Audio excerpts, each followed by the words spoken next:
Kusuzangpula. That was one of the first things I've learned about Bhutan traveling to here. I was on an American friend together with a friend from Bhutan, and I asked, what does it mean? And they said, well, this is what we say when you say hello. But it actually means something like, may your body be healthy. Right? And I thought that was really an interesting way to say hello to each other, right? May your body be healthy. Because I started thinking about it in the past days, and I realized that we from soul.com talk about how to imbue something with life, with the soul. And the body in that sense is really a condition, a healthy body, a condition for a soul to manifest itself. And thinking about G&H, that's really what it is about for me. How do you create the conditions to let people's soul manifest itself? So we've already learned so much, and the question is, what can we add to the stories that's been told here? And our work at soul.com is about transforming companies into communities. And it's not literally directed to G&H, but we got so much inspiration for it that we wanted to share our journey on that sense in how to make companies come alive, how to make companies human, how to let people thrive in organizations. So I want to start with one of the quotes that we have hanging on our walls in the studio to reflect upon. And it's just somewhere in the middle of a sentence, and it says, to live a life free from the struggle of mere survival. And this is something that we just once in a while reflect upon, thinking about organizations and thinking about people in organizations and thinking about people in society. So we work in a corporate context, in the banking industry. We work in mobile industries in the Middle East. We work in the food industry, corporate sectors. We work in the pharma industry with the leaders of the pharmaceutical world.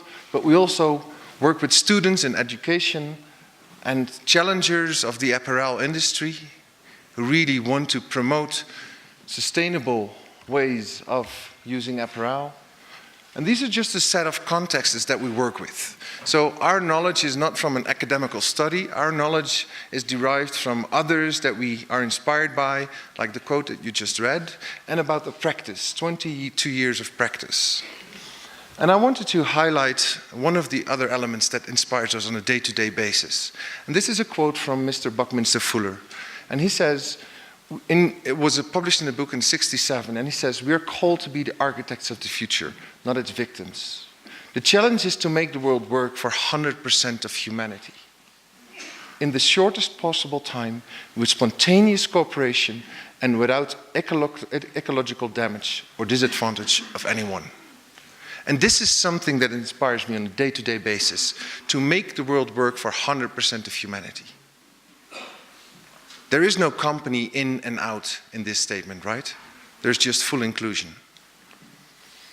So within soul.com, we work with a very important concept which I wanted to highlight briefly, and that is the idea of the twofold purpose. We heard the word purpose quite often, and I just wanted to make it a bit more specific in how we apply it. We said an organization has a twofold purpose. On an organizational level, this purpose is directed towards the development of its vast potentialities, comprising both those virtues and qualities that should adorn every human being, and those talents and characteristics that are the organization's unique endowment. This is one of the elements of the twofold purpose inside. But on a societal level, it is expressed to its dedication to promotion of the welfare of the human race. The aspect of the sense of twofold purpose are fundamentally inseparable for the standards and behaviors of organizations. Organizations shape their environment and in turn are molded by the social structures and processes. Organizations are not separate from the environment they live in. Unless the transformation of both the organizations and environment are addressed simultaneously, the full potential of humanity's age of maturity cannot be realized. This is what we work with in corporate environments. And people relate to it. We work with the concept of transforming companies into communities. And I want to invite Oscar here to actually bring us to the essence of what we have learned in that matter.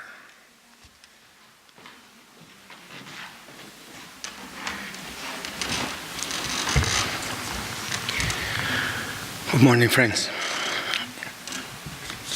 From the outset, let us be clear. In our work, we are not talking about making existing things better, of smarter, of leaner, of more efficient.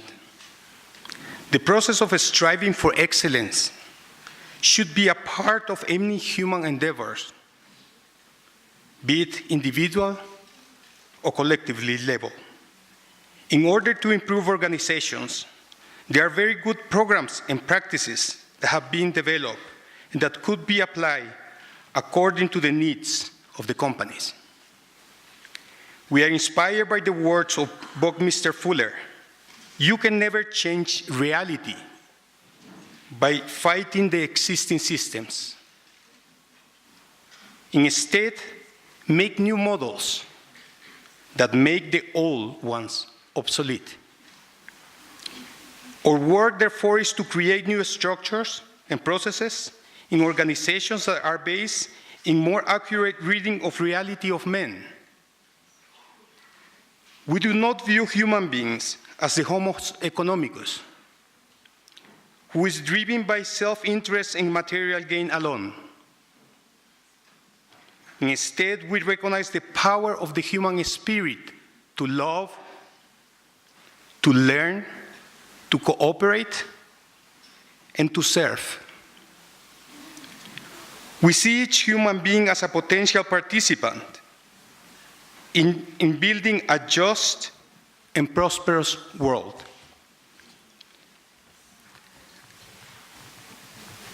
Let me introduce the model that we call the ABC of relations. This model is just created to give you insight in something that already you know, and something that perhaps our grandmothers told us.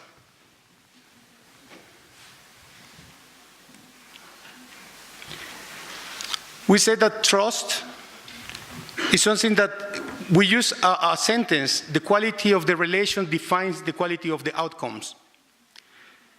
This can be put in private of individual relations, but also can be used in commercial relations. We picture the organization as the circle start with the 5 points. And if most companies of organizations hire a marketing of communication organization, they ask them actually to make noises, because this is marketing all about, make noises, get attention. And we said just the opposite. Please, the first things that your organization need to take is an action. After you take an action, the one who is perceiving your action is going to create a beliefs about who you are. After this, then you can communicate. And if your actions and your communication are not aligned, if what you are telling is not what you are doing, and what you are doing is not what you are telling, a disruption will appear in the one who is perceiving what you are saying, because your words are not aligned with your deeds. And we ask, let your words be a manifestation of justice. So let your deeds be a manifestation of justice. Let your actions be just. And let your tongue and your communication tell the truth. And if your actions are just and your communication is truth, you can expect trust. And trust is the base of every business in any place of the world. This is the basics that we call the ABC of relations. Relations based on trust are the more sustainable relations. And trust is a quality that you cannot buy and you cannot fake it.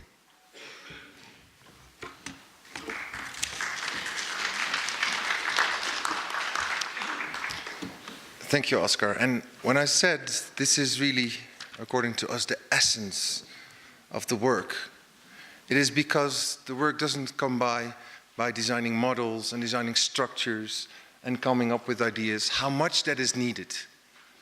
The work of making this world work for 100% of humanity is something that is based between you and I. It's based on a day-to-day level of actions that organizations take and individuals take. And the fundament to release the best actions, the most justful actions, is trust. And we have found in every organization, be it the great pharmaceuticals or the banks, that when trust is being established, almost anything can happen. So, if you think about justice, that's really a complex concept, right? And one of the things that we realize, and we also ponder about it in our workplace, we realized the following quote: the outer form derives its value from the inner conditions. And something similar was already said this morning, right? If you can change the inner, you also already change the outside, right? So this is what we talk about within the organization. What are the inner conditions? If you want to perform an act of justice, you need to be able to reflect upon your own beliefs and convictions. Many of us know the golden rule: treat to others how you want to be treated yourself. So this is one of the first steps that we help organizations with in this transformational process. Let them develop the capacity to reflect upon their own beliefs. And in order to do so, we develop a mirror with them. And this is what we call the soul of an organization. And it starts by identifying this twofold purpose. Purpose is a responsibility. You respond to a calling. Someone or something is asking a question and you answer. It's not something that you like. It is something that is asked of you. And with that comes the situation that you have to develop your capacities as an organization. Your potentiality can come out.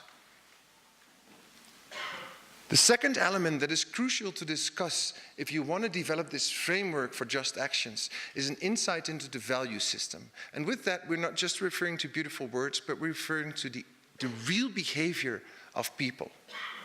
I think the beautiful example of the Aspen well-being was just stated, where you see that the actions are actually a reflection of the true values, not just beautiful words on the wall, right? The third element of the soul that we talk about is what we call volition. Having the will and the power and the convictions to take action. If you are able to identify the volition of an organization, you are able to tap into a large amount of intrinsic motivation. Something that opens up a world for people to do something that is not logical in the day-to-day business. You have 2 minutes, please. That's more than enough, thank you. This soul cannot be touched, right? We cannot grasp it. It lives between us. And it needs to be manifested. So the question that we ask here is really a question of service. And thank you for giving the word back to us this morning, sir. The question for management and for everybody in the organization is: what capacities do we need to develop in order to live our soul to the best of our capacity in the current reality? In the current environment, as the environment shapes up and we shape the environment. And the last element of the soul is action, because this is where we see the soul manifested.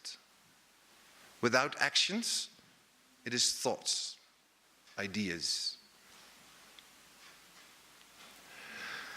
I want to leave you with a quote that, and it's a bit longer quote that I think about quite often. And it's from a man called Viktor Frankl, who also contributes greatly to the positive psychology that has been mentioned before. And it's part of his book, A Man's Search for Meaning. And it goes like this: don't aim at success. The more you aim at it and make it a target, the more you're going to miss it. For success, like happiness, cannot be pursued.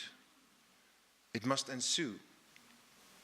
And it only does so as the unintended side effect of one's personal dedication to a cause greater than oneself, or as a byproduct of one's surrender to a person other than thyself.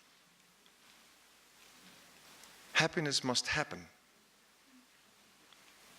And the same holds for success. You have to let it happen by not caring about it.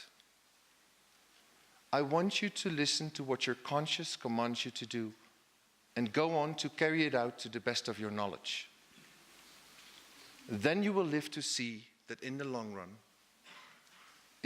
run, I say, success will follow you precisely because you had forgotten to think about it. Thank you very much.